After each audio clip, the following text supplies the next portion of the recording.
Welcome to the OhSoSpurs podcast. I'm going to be muffling, kind of being a little bit quiet today because my son is trying to sleep next door and I keep waking him up and getting daggers from my wife. But that will not stop us discussing what was a calamitous game of football. But we can have a bit of a laugh about it, can't we, guys? Johnny's got the bit between his teeth. Sai's got stats coming out of his ears. Where do we start? Johnny, go on. You said you got the bit between your teeth, so I think you were there, Johnny. Trumps Talk us through it. What do you got? Talk You us were at through the game. Go on. Yeah, it was my first ever Premier League away game for Spurs, and I picked an absolute humdinger. And I'm just like, I'm so happy. I actually enjoyed the experience, if not performance, and the result was obviously horrendous. But just from now having a bit of an understanding, albeit on a one-off, of what the fans give, what I appreciate now a little bit more, is what it's like to be in the company of people who literally just do that continuously, and the commitment that they put in, the sacrifice they put in to do that, going to the home games as well, which is what we do, and then also like literally not getting a break and going out spending like any last penny they've got. I've got a whole level of respect that, you know, when you're actually talking to these guys and you're hearing about all the things they've done. I mean, it was really cool talking to Sai about his experiences back in the 80s last week at the Lane. But hearing from the boys yesterday, it was amazing. So hats off to those lads. I really, really have a different level of respect. And it also would make me even more reluctant to be critical of the away fans, because although I was only there for one game, I know how frustrating and difficult it can be, because that was not easy to, you know, you're sitting, or you're standing in Molyneux, and the Wolves fans are taking the complete proverbial out of us. Yeah, it's like, sounded it on TV, how low mate. can you go? Without all due respect to Wolves, I mean, they've actually got some really good players. It's Premier League. They've got some really good players. A couple of players they have. I would love to have at Tottenham, to be honest with you. But for me, yesterday, the experience of being there aside, it feels like a really significant one, just in terms of, I think, where any fan most fans who had the sort of patience and desire and support for the manager is really, like, it's really been a big knock to that. And I'll be honest, I am extremely doubtful and dubious, and I have very little hope. I think the nature of the defeat was so poor. There were so many what appear to be significant moments. There were a few, I suppose, positives in Tell was excellent. His attitude was superb, really direct, energetic, quick, and all of that. I know we can get into the details a bit more. So the likes of him, Spence putting a good shift. We've got Decky back, even Richarlison coming on the pitch and not getting injured in it, and even scoring a goal. Like, those are sort of crumbs that we can kind of cling on to a little bit. Lucas made a really positive impact immediately, which led to a goal, just by being quick and being direct as well. So there are sort of those slivers that are not insignificant, you know, but it's just vastly outweighed by just the nature of the mistakes. And in particular, I think Romero's time, it feels like, for me, I don't know how he comes back personally. I think we all had our doubts about Romero, but the way he left at the end. How did the crowd react to that, Johnny? Because on telly, it looked terrible, and then all the reports since have sounded really damning. Did people pick up on it? I don't know. What do you mean, guys? Sorry, excuse my ignorance. He was the only player that didn't go to the fans to clap them. He walked straight off down the tunnel. Yeah, that's a captain's performance for you, right? Exactly. Wow. I mean, his error for the third goal was outrageous for somebody with his decorations. Like, it's absolutely lazy insane. football. Oh my god! Like, he there was not even any reason why Nuri beats him for that ball. But yeah, I think his attitude. What I was focusing on, and I don't know about the fans around me, there's a lot of the flags came out at the time for change flags, and the ENIC flags and all of anti-ENIC flags came out at the end, as you'd expect. I thought it was weird because there was sort of like, there's just a spirit of resignation. I mean, when we were at the game the week before against Southampton, so it was like we talked about how subdued it felt. Yesterday, even when we scored those goals, especially the second one, it was barely registered, like, on the Richter scale of a 0.1. You know, it was just incredibly underwhelming, and that was weird. And but at the end, like, fair dues, the fans who still stayed, and most were still there, were still clapping the players who did have the kind of courage and decency to come over and show their appreciation to the fans. And what I was focusing on most was Ange, because I was thinking, is he going to come over? Because there's a lot of comments around me about very strong Ange out sentiment, or, really not any time for Ange anymore. So I was zooming in on him, and I wasn't impressed with Ange either. Like, he didn't come anywhere near the fans either. He sort of walked over to the centre circle, did a sort of cursory clap, but he wasn't coming over the way you've seen him come over before. I think he's understandably, he's not he's not a weak kind of a guy. He's not a guy who sort of shirks and hides away. But yesterday he didn't come, like most of the players came right up to the fans, and Andrews was very much in the background. So that was what I was really focusing on, and that was disappointing too. But the Romero thing, I completely missed it until afterwards and I read about it. Yeah. Doesn't surprise me either. Was there any abuse from the fans like we've seen at other games? But it was more just sad resignation. Yeah, pretty much. Couldn't even be bothered to get abuse. A bit of humour, a bit of like self-deprecating humour, but it wasn't even humour. It was like it was just like things are so bad. It was like it felt really like where is the hope? And there was a bit of they were singing "You're Getting Sacked in the Morning." Quite a few of our fans to join in with that. Not most of them, but a good few. And then the whole "We're effing S." Whenever the Wolves fans were singing "You're effing S," our fans were singing "We're effing S," which Wolves have there's humour in that, but it's also true. Certainly, the way we were playing for a lot yesterday. So yeah, it was a really interesting game to be at. It wasn't dull, I guess, but it was really, really poor. Si, you had some stats for us to summarise and I think this kind of summarises the game and the errors and where we are from a factual rather than opinion based. Yeah, I think the past few months we've been mainly at the home games, and even at the home games we've been. Between us and the people that I sit with, hypercritical about how slow and ponderous and deliberate our build-up play seems to be at the moment. And it seemed particularly that way yesterday when I was watching it. And I thought to myself, well, am I looking for it and therefore seeing it? Or is there something that can back up my feelings? What would I look at? So I started to have a look at a bit of the possession stats from yesterday, and I looked at the total number of touches that were taken in the team, and it was just over 700 touches as a team that we had. So then I started looking at where were those touches taken, and who was having those touches, and it was in the defensive third and the defensive penalty area.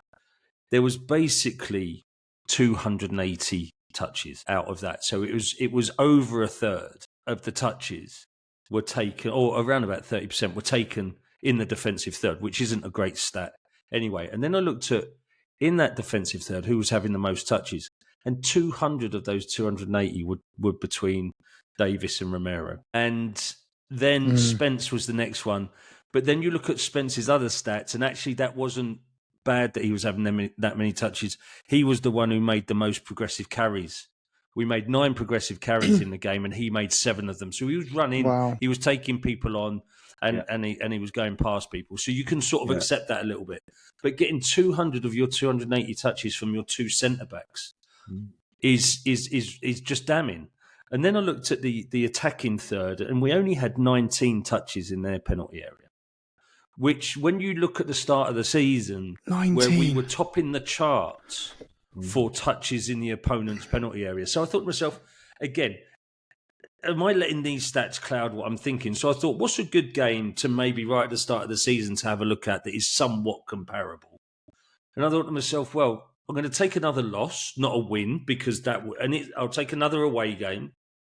So I looked at Newcastle away, where Newcastle sort of set up in a similar sort of way to Wolves yesterday. They didn't come at us and they didn't attack us too heavily. But when you look at the stats there, that out of 675 touches, 160 were in the defensive third as opposed to 280. And we had 44 touches in the opponent's penalty area. So even though we lost the game, we came away from that Newcastle game thinking, do you know what? I get the feeling. I know what we're about. This is not Ange ball that we saw yesterday. It's not attacking front foot football. This is more like Conte ball than Ange. And when you look what at on earth has happened? Why? exactly. So you've got to be thinking, how is that mentality being developed in the weeks on the training field, and how is he motivating the players to play the same as what we were at the start of the season? And just an aside, the players that had the most touches against Newcastle were Porro, Basuma, and Maddison, the top three. Porro, you sort of get, wing back type player, gets on the ball a lot, and then your two midfielders were having the most touches, as opposed to what we had yesterday. And it's just broken down, and I don't know whether it's confidence. I don't know whether they're scared to do stuff. I don't know. There didn't seem to be a lot of movement yesterday. And when you start looking at where those balls are being played in the heat maps, it's not surprising you're ending up getting caught out when you're making 280 passes in your back line. At some point, they're going to cotton on to this is what's happened, because we play it across the back line to no end. You play it out and it goes back. You play it out, it goes back. It seems to be that we don't know how to get out of that. You don't know how to get out of it anymore. And it's just damning. And this is where then you start, or I start then looking at it and thinking, there's more to this than just the players. There's motivation, there's coaching, there's the work going on the training ground, because it doesn't look like they're working on what they were working on at the start of the season. No. And that's where, I don't know whether Ange has not necessarily lost the dressing room, although you could argue that a few players yesterday didn't show the right level of commitment to the game that we would be looking for. But has he lost it himself a little bit? It must be tough, though, when we find it draining as fans. Imagine it as players, even with the context of the bad luck, all the context of the injuries, all that stuff. It doesn't make it, regardless of all that, the players are still going to be exhausted from all this. They're still going to be, some of them are still going to be going, you know what, I just can't keep going and going again. I've been played to the bone week in, week out. I've got nothing left in the tank. But they should have something in the tank now, though, James, because he's been saying, I'm resting players. I'm getting minutes into the legs of players that need it. Maybe mentally they're fatigued. I don't know. Yeah, I think it's mental, for sure. There's nothing to play for, in inverted commas, in the league for these guys. But how do you switch this on for Thursday when you've had a performance like that? Yeah, exactly. It's not good. It must be worse when you're, for Ange to look and say, there's my captain, there's my most senior player, and he's walking off down the tunnel, can't be asked to come say hi to the fans thanks to the fans at the end. He's been one of the main reasons we didn't win the game. Yeah. It's go on, Johnny. Sorry. No, I was just saying, I get what you're saying, but when it comes to fatigue, a lot of those players haven't actually been playing all that much recently. They're just sort of coming back. I mean, Romero certainly has only been back a couple of weeks from a few months off. So I think that's what I was trying to say earlier with my ramble. Like, just I think the nature of how we are. Everything, the body language, the demeanor, the sort of it's like what Sai's saying there. It's like there's just a sort of like there's no direction. There doesn't seem to be a clear identity or philosophy like there had been, and it's just when it comes to the way that Ange sets up his teams, his past without any team he's worked with, that's just not something that is supposed to happen. And it really makes you question. And I hate to say this because, I mean, we've just invested so much. Like, all our group have been so desperate. I mean, every fan wants to win, but we've been so desperate for Ange to succeed. We've shown a lot of faith in his sort of philosophy, and like obviously it's very much in line with the Spurs' history and desire to do things. So, and he's not had an easy job. But I do feel that now I just sort of don't see the hope other than this like little chink of opportunity with the Europa League to sort of salvage anything, and I'm really worried. It's just like I think what exactly you've been saying, Si. I just think like they can't be changing, they can't be practicing to play like that in the training grounds. So the players, it does look like the players have sort of, whether they've checked out, whether they've consciously decided they're not going to do what he says, but or they're scared, or are they just trying to look after themselves. Even like before the game yesterday, I was thinking, well, if the players who are being given the opportunity yesterday to get themselves into the side for Thursday, the way that Johnson did the week before when he got that brace against Southampton, that earned him the starting spot against Frankfurt. So they shouldn't be showing that kind of attitude. It's like, and this playing at the back, I get it, right? You draw the attacking team on so that you create space in behind, and then you break the lines and you hit them on the break. That's absolutely a valid way to play, and it can be fast front foot football. But we do that, we break the lines, and then we stop, and we come back. And within 2 or 3 passes, it's back at Vic's feet again, and he's under pressure to clear the ball and ends up clearing it out of play. And it's like, I don't know why we did all of those 25 passes to end up there without even having a go at goal, without even getting into the final third and getting into their box. I don't understand what the gameplay is, because Johnny's right. You can't practice that day in, day out. And listen, he's got players back. He's now had a few weeks to get them back up to match fitness. They've started to get minutes into their legs. And we said, similar to last season when we had the injury crisis and everybody came back and we just didn't improve, we said that was a risk, and it seems to be materialising. And it seems to be that the players can't just get back up to speed again. And I don't know whether it's because other squads have got momentums and they're going and we can't get back to our match fitness and that erodes the confidence. I really don't know what it is when you've got these, allegedly some world-class players in there. Romero's a World Cup winner. He's got to be a world-class player in the eyes of the world. I just don't understand. That so does 1/4. mistake that he made for the goal. Yeah. It is just laziness. He's sort of half jogging back and gets it nicked off his toes. He's reaffirmed a lot of his skeptics. Well, he's made it very hard for him to defend him. Like, I've always had this underlying thing of, it's fine he doesn't love Spurs. He doesn't need to, as long as he's professional. Like, because why should a guy from Argentina love Tottenham? Like Poch. Like, an Aussie. Why? But there's no reason why he should fall in love with North London. Yeah, he makes it very hard to defend him, and he also makes it very hard to defend. Full stop, doesn't he? He needs to go a step beyond not loving us to being mostly professional, but also just being like, you're always my third priority. Like it's my country, it's then my weekend free time, and then it's Tottenham. You kind of get in the way of it. You're really annoying me, Tottenham. He's that guy that's always on the lookout for the next girlfriend, isn't he? He is. Yeah. I know I'm too good for you, but you'll do for a bit because you're not bad looking. So I'm going to stick with you for a bit. But there's a gorgeous little thing coming around the corner at some point, and I am going to jump. I really am. He's won the World Cup. He's won the Copa America. Knows he could double his salary overnight if he left. He must be like, what am I doing losing to Wolves? Yeah. On a frickin'... And he could go to Spain and look pretty good. Yeah. He knows he could go to a Barcelona or a Real Madrid. Yeah. And he knows that he can pick up a bunch more trophies, win another World Cup in his life, and go down as one of the best defenders of all time with tons of money, even though he's not one of the best of all time. He's very good, though. And he could go to Real Madrid. They've bought Trent Alexander-Arnold to shore up their defence.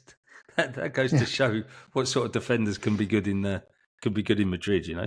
I think it comes down to the leadership. We're talking about no direction, talking about no leaders. We've said this for months and months and months about the leadership thing and the senior players not being an example. No, with all due respect, I don't know what Ange does. I think whenever he came in and he made that little that trinity of two vice captains and Sonny at the top, a lot of that made sense, and you kind of thought, okay, fair enough. No, nobody's really criticising that, and there was lots of doubts, I suppose, in the first season about some of that, but I don't know if he's really in a position where he can change that kind of mid-season or halfway through a second season or whatever. But the point is, it's incumbent on Romero to step up and to show Gray and Bergvall, what they need to do. But it's as always the other way around. Like Bergvall screwed up for the fourth goal yesterday. I don't know what he was doing, trying to play across. It was Acuna, wasn't it? Yeah. Absolutely. It was a brutal mistake. But at the same time, he's 18 or 19 years old.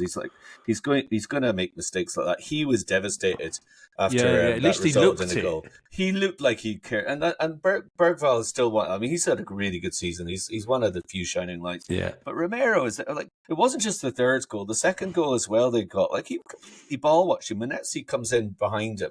He's just standing. If you look at that goal, I watched it. I don't know how many times, and Romero's just standing by himself with he could swing blooming hurling stick at full length all the way around. And honestly, there's about a 5 meter radius in every direction around him. It's absolutely criminal. And himself, Davis wasn't much better. Sorry, I know you're like hurling sticks. No, it's the one for the foreign fans there. And so, Johnny, if you could explain what a hurling stick is to our Australian fans. It's a bit like a brush. It just doesn't have any... It's like a hockey stick. Is that a hockey stick? That's a better shout, yeah.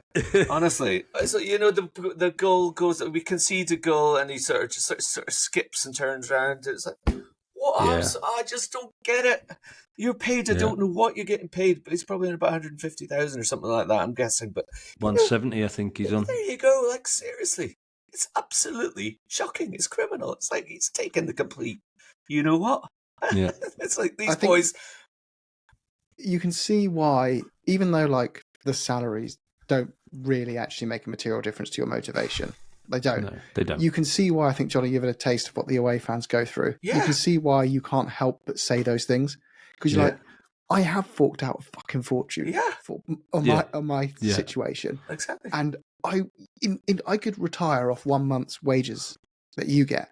Yeah, and you can't even, and you're doing my dream job right now. Yeah. You can't be asked. Like, and it's not even you're doing my dream job, right? So it's you're getting paid 170 grand a week to have the ball nicked off your toe at the job that you do.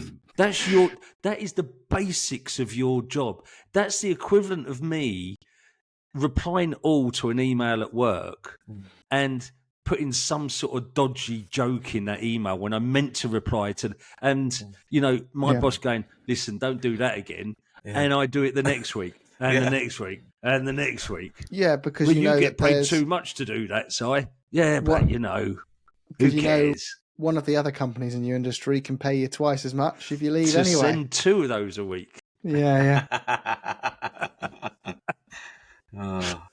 But to your point though, Jim, it's like, and Johnny, what you experienced there. These guys have watched 17 of those defeats this season, home and away. 17. It's beating them down. Like, 17 out of 32 games. But away is another ball game. They're beaten down. We're beaten down, but they are like we've been slapped about a bit. They have been completely beaten to a pulp emotionally. Yeah, they are just kicked in the knackers week in, week out. Yeah. Do you know what worried me today? I had this moment and Si, we've said it before, and Johnny, like, we think the sensible thing to do is give Ange one more window, give him the first 6 months, all that stuff. But someone at work, as a joke, sent me like one of those fake links, and it was Spurs reappoint Pochettino as manager. And my gut was like jumped with excitement. And I was a bit like, that's not I'm the one saying this is stupid. I do not want this guy back. I want to give Ange time. But my gut jumped with excitement. And I'm like, you can't help that.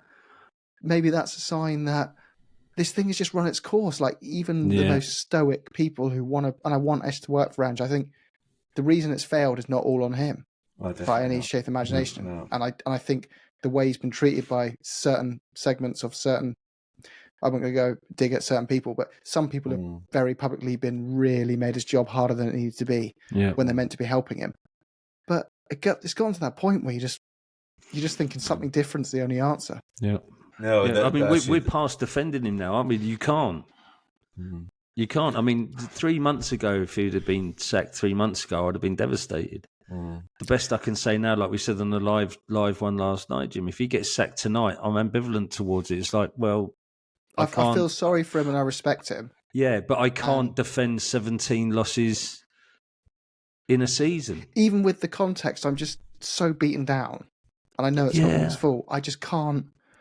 It's so hard to keep just going on the same loop of give them time. If we'd got the players back and we've started to see an upturn in performances, even in the last 3 or 4 games, then you can say, listen, we can blame the injuries all day long, and we're starting to see that growth again. But we're not seeing any of an uptake, but it hasn't been anywhere near enough. Yeah. Where else? Chelsea? A bit in the second half? I thought Chelsea, we actually played way better than we got. It was losing to Chelsea, so you can't rationalise it. But yeah. But even against Southampton, we weren't great. No. They came back to 2-1, and it was just after Johnny said, "Oh well, that's 3 points in the bag," and Southampton score after 10 seconds. The trouble is, it was Southampton, and it doesn't matter. Like, they're so shocking. Exactly. I thought we were really good in the first half against Southampton. Genuinely, we could have got 4 or 5 in the first half against Southampton. Football's and we were, and the Frankfurt game, second half, especially that spell.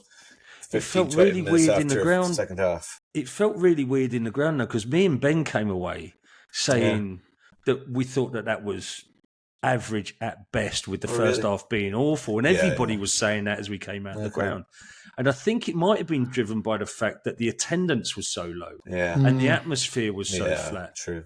Up where we sit, Johnny, I reckon it was only 2/3 full. Oh wow! But these are things that make it even harder for you. Get in a rut through extenuating circumstances, and getting out of it is 10 times harder. Yeah. Because the fans have lost voice.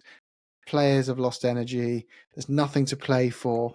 It is so bloody hard to come back. And the manager's going, just please stick with me, stick with me, stick with me. Like you said that 17 times in a row, Gaffer.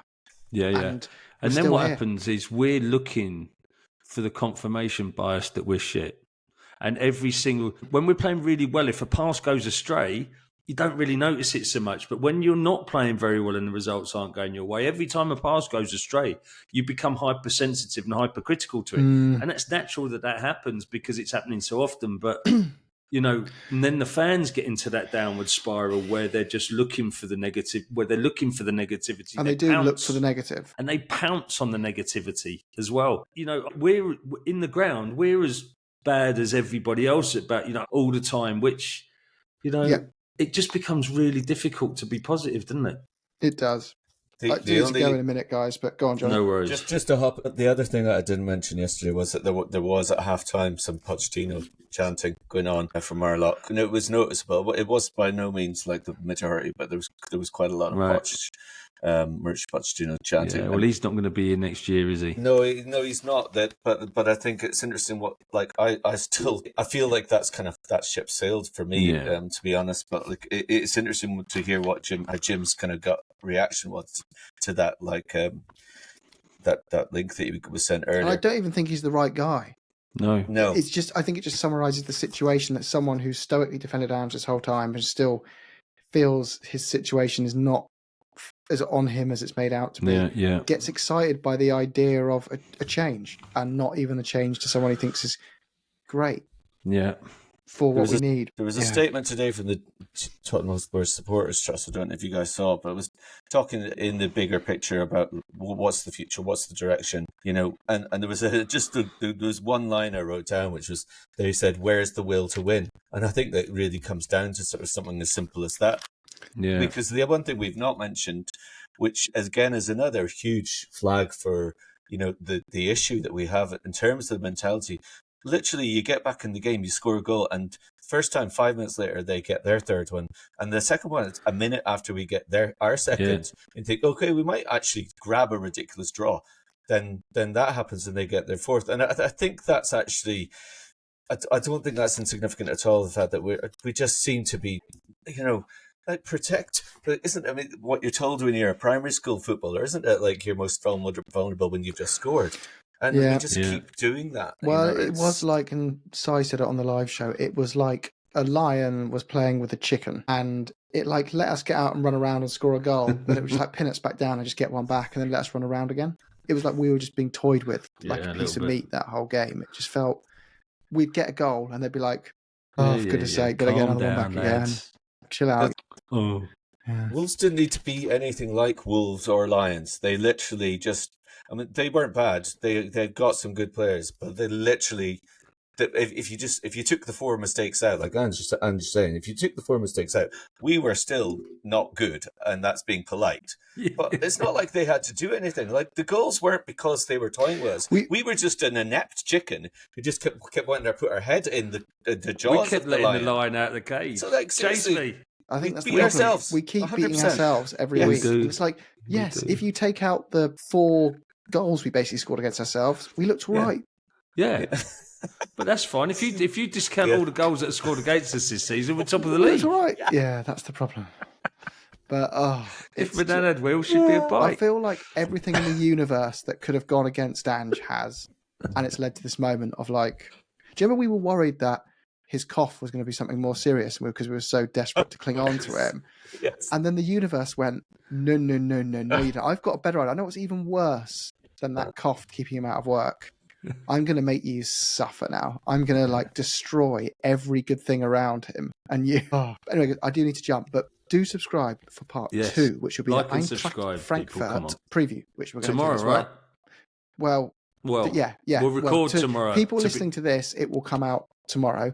So it's going to be a 2-part episode, this. You've just heard the Wolves debrief, obviously. And tomorrow will be the Eintracht Frankfurt preview for the second leg. Keep smiling, lads. Keep smiling. Come on, you Spurs. Up Spurs.